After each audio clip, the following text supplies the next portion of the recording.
რომელიც საღვთოსა და საბამსა სიბრძნისასა შიშითა უფლისათა დაემტკიცე.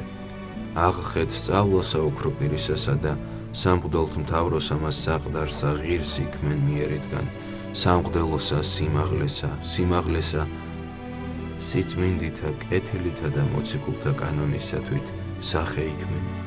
რამე თუ არა თავით თვისით ცხოვრებდი, არამედ ქრისტესთვის და სამწსოსა შენისათვის. ამისთვის უბიწოსა ცხოვრებასა მოციქულთასა და ამკვიდრებულ ხარ მღვდელთ მთავარო პროკლე, ევედრე ქრისტესა ცხოვრება სულთა ჩვენთათვის. ამინ.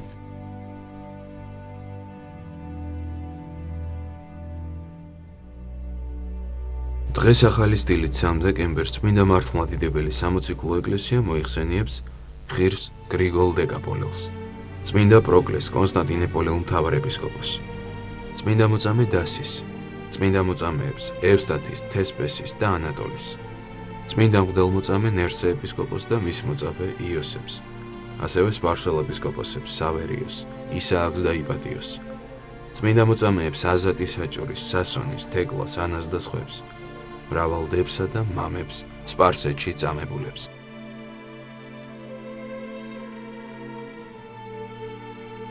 წმინდა პროკლე უდიდესი მამის, წმინდა იოანე ოქროპირის მოწაფე იყო.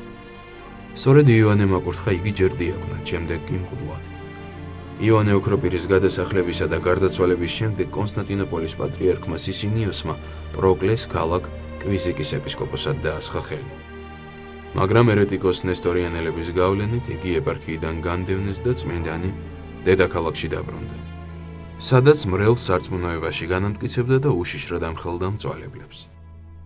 პატრიარქ სისინიოსის გარდაცვალების შემდეგ კონსტანტინოპოლის საპატრიარქო ტახტზე პროკლე აღასახლეს.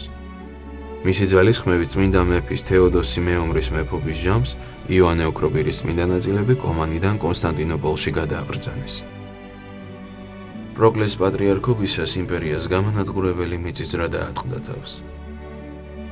ინგრეოდა ქალაქები, უწყლო ადგილებში დამღუპველი წყალდიდობები ხდებოდა. კონსტანტინოპოლელები პატრიარქისა და იმპერატორის წინამძღვრობით გადიოდნენ ხოლმე ქალაქიდან, პარაკლისებს აღასრულებდნენ და უფალ შემწეობას შეწყალებას თხოვდნენ. ერთ-ერთი ასეთი ლოცვის დროს უხილავმა ძალამ ერთი ბიჭუნა ჰაერში აიტაცა. რამდენიმე ხნის შემდეგ ყრმა სრულიად უვნებელი მიწაზე დაბრუნდა და იქ შეკრებილ ხალხს აუწყა, რომ მაღლა გაიგონა ანგელოზებრივი საგალობელი, წმინდა ღმერთო, წმინდა ძლიერო, წმინდა უგდავო. ამ საგალობელს ხალხმა დაამატა შეგვიწყალენ ჩვენ და მეხსეულად მიწისძვრა შეწყდა. აქედან მიეცა დასაბამი ამ ლოცვას, რომელიც ყველა ღვთისმსახურების განუყოფელ ნაწილად იქცა.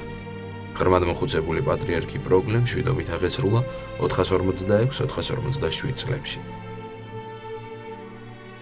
დღევანდელი დღის მფარველი წმინდანების ლოცვით და მეოხებით უფალმა დაიცვას და დაიფაროს სრულიად საქართველო. ამინ.